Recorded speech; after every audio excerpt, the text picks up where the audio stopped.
So we got some very interesting new polling data from about America's governors and how they handle the coronavirus. So let's start with the worst governors and their approval ratings as they stand right now. Now, you're beginning to notice something very interesting here, Krystal. Almost all of these are Republican governors. Now, how exactly do we have all of these Republican governors with rock bottom approval ratings in their states? Look, Ron DeSantis, now the second most unpopular governor in the country, was once the most popular governor in the entire country in January. So much so that I was doing monologues here talking about how he was the future of the GOP. Governor Abbott in Texas had a very high approval rating. Governor Ducey had a very high approval rating. Governor McMaster had a decent approval rating. Kemp has always kind of been on the fence, but, you know, you can kind of see there that it didn't exactly help things. Now, what do we have to say about this? Well, all of them, what do they have in common? Sprinted towards reopening their states long before their populations were ready for it, all predicated on the idea that it was better to try and save the economy, not that it ended up working out,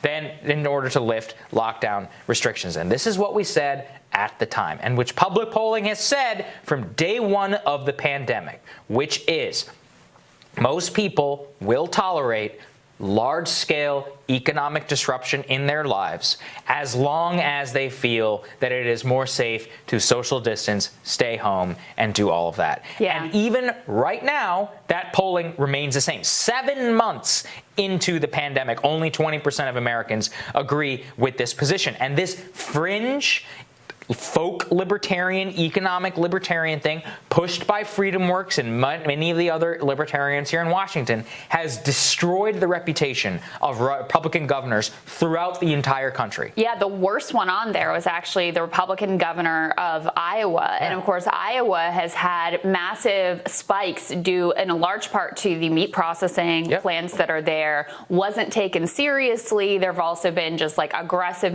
maneuvers there to reopen the economy, to constrain what individual localities can do on their own to try to curb the virus. And you can see the fallout there is great. And you wonder if some of this is going to bleed over into Trump as well. I mean, if they're parroting the Trump talking points about COVID and the people locally are rejecting it, you wonder if that puts Iowa's a state that shouldn't have been in play, really. No. It was not a state that anyone was like, oh, this one. Look, Barack Obama was able to win it, but it was one that was kind of like, okay, that's moving away from the Democrats.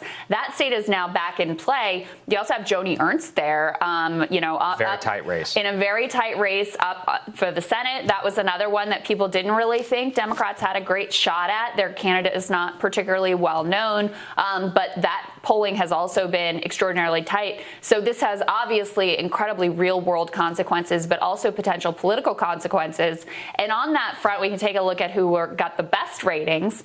And this is interesting. I mean, it's a mixed bag, actually, of Democrats and Republicans. But the number two there, Hogan, look, some of these are Republican governors who just bucked the president on what they were doing. And that's been extraordinarily successful. Like, Maryland's a perfect example. This is a state that is a blue state and has a Republican governor, but they're willing to give him incredibly high ratings because they feel like he took it seriously. And you know, we live close enough here that we saw that in real time, closing down the economy, trying to get things under control and doing a fairly effective job. Sadly, you can see New York Governor Andrew Cuomo, based on a media love fest, still getting pretty good ratings there, but not actually quite where he was before. So a little bit of reality is set in there. I think this is the key thing to understand. More people died in blue states than in red states. And yet, why do people in these red states blame their governors more than the blue states? As in, how does Andrew Cuomo, who condemned many people to death with some bad orders, have a 61% approval rating? As we have said here so many times, if you even project that you are taking it seriously, people will forgive anything. I'm not saying that's the way that it should be, but that is the way it is. And I could have told you this at the time, which is, look, just keep the lockdown. Your citizens, your state constituents will accept it. And you should lobby Washington with everything you have to bail you out and to provide you economic assistance. That was the thing. is we accepted this ridiculous austerity mindset where we were like, the only way to get through this is we have to reopen and that's going to save the economy. How did it work out, by the way? Do you look around? How's the economy doing? Not so well. And especially with many of the removed, fiscal incentives that were coming from the federal government in terms of the bailouts. This is what the false choice always was. Is if they had lobbied Washington, the Republicans had made sure that people could have felt safe within their homes and bailed them out. We also would have been able to reopen quicker because probably we would have had less viruses. I mean, one of the second outbreaks, the huge outbreaks, was Texas. Whenever they let all these people go back to bars, lo and behold, people were going, indoor bars and all that dramatically exploded. I don't even think right now you can even still go back to a bar in Texas. Was it worth it back in April? I would say no. To have a few weeks where you have to go out and potentially risk coronavirus. There you go. And this is the same thing all across the country, which is that the Republican governors who appeared to their constituents that they were more concerned with the economy than with the coronavirus are now underwater by a 2/3 majority. And the Democratic governors who, despite on a policy level, failed.